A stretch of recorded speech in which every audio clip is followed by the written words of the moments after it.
बच्चों में CP sir, आप सभी का इस कक्षा में स्वागत है। अभ्यास प्रश्नावली 1.3 के शेष सवाल मैंने पिछले भाग में पहला सवाल बता दिया था। अब दूसरा सवाल है, सिद्ध कीजिए कि 3 + 2√5 एक अपरिमेय संख्या है। जैसा कि मैंने बताया है कि जो दिया रहता है उसके विपरीत हम इसको मान लेते हैं। माना कि 3 + 2√5 एक परिमेय संख्या है और परिमेय संख्या को a/b के रूप में लिखा जा सकता है। तो हमने लिख दिया 3 + 2√5 बराबर a/b, जहाँ a/b सहभाज्य संख्या है तथा b का मान 0 नहीं होना चाहिए। अब 3 को हम इस तरफ लाए हैं, इस तरफ आए तो ये धन का है तो माइनस का हो जाएगा, और 2 को इसके नीचे लिख लिया, 2 यहाँ ले आए तो 1/2 गए। यानी ये आप देख रहे हैं कि ये जो है एक परिमेय संख्या है, क्योंकि a और b पूर्णांक हैं, इसलिए 1/2 a/b ऋण 3 एक परिमेय संख्या है। जब ये परिमेय संख्या राइट हैंड साइड परिमेय हो गई तो लेफ्ट हैंड साइड भी परिमेय होगी। तो इसलिए हम कह सकते हैं कि √5 भी एक परिमेय संख्या है। जब √5 एक परिमेय संख्या है, परंतु हम जानते हैं कि √5 एक परिमेय संख्या नहीं है, तो हमें यह विरोधाभास हमारी गलत कल्पना के कारण प्राप्त हुआ है कि 3 + 2√5 एक परिमेय संख्या है। अतः हम लिख सकते हैं कि 3 + 2√5 एक परिमेय संख्या नहीं है। इस प्रकार इसको भी सिद्ध कर सकते हैं। ठीक है, अगला सवाल है, तीसरा सवाल है। ये तीसरे सवाल है, इनमें हमें बताना है कि निम्नलिखित अपरिमेय संख्याएं, जैसे हमने पहले किए हैं। पहला सवाल है 1/√2, तो इसका हमने बताया उल्टा मान लेते हैं, विरोध में इसको मान लेते हैं कि माना कि 1/√2 एक परिमेय संख्या है। परिमेय संख्या है तो a/b के रूप में हमने इसको लिख लिया। 1/√2 बराबर a/b, जहाँ a तथा b सहभाज्य पूर्णांक हैं और b का मान 0 नहीं है। अब इनको हमने पलट दिया तो √2 बराबर b/a हो गया।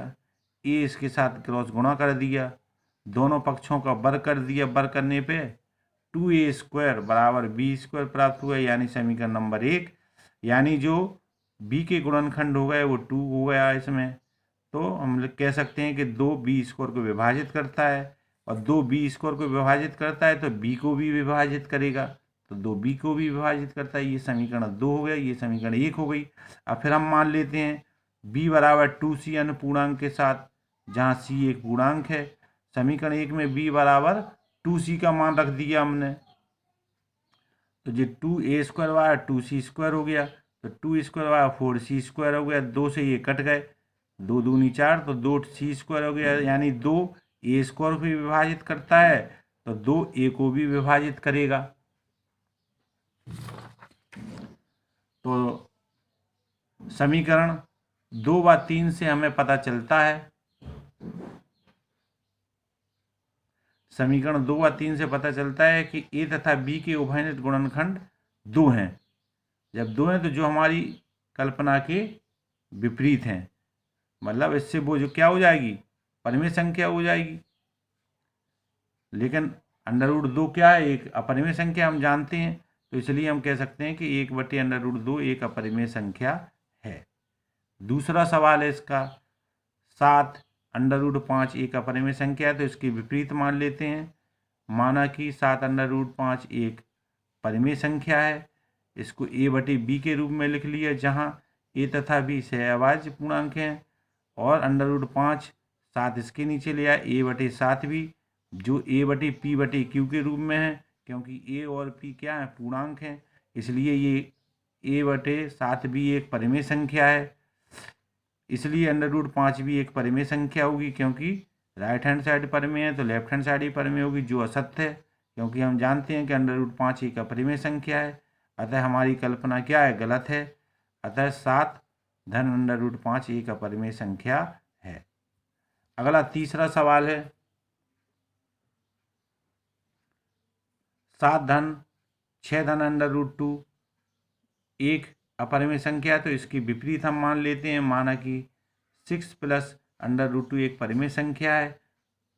6 प्लस अंडर रूट 2 बराबर ए बी, जहाँ ए तथा बी सह अभाज्य पूर्णांक हैं तथा बी का मान 0 नहीं, जैसा कि मैंने बताया सह अभाज्य पूर्णांक उन्हें कहते हैं जिनमें स्वयं और एक के अतिरिक्त किसी का भी भाग नहीं जाता है। तो अब इसको हमने 6 इस तरफ लाए हैं तो ये माइनस का हो गया, बी एलसीएम ले लिया तो बी से बी कट गया तो ए माइनस 6b। अब ये आप देख रहे हैं कि ए तथा बी पूर्णांक हैं, इसलिए ये परिमेय संख्या हो गई।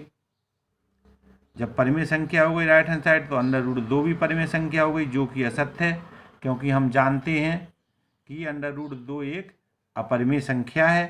तो हमारी कल्पना क्या हो गई, गलत हो गई। इसलिए हम कह सकते हैं कि 6 प्लस अंडर रूट 2 एक अपरिमेय संख्या है।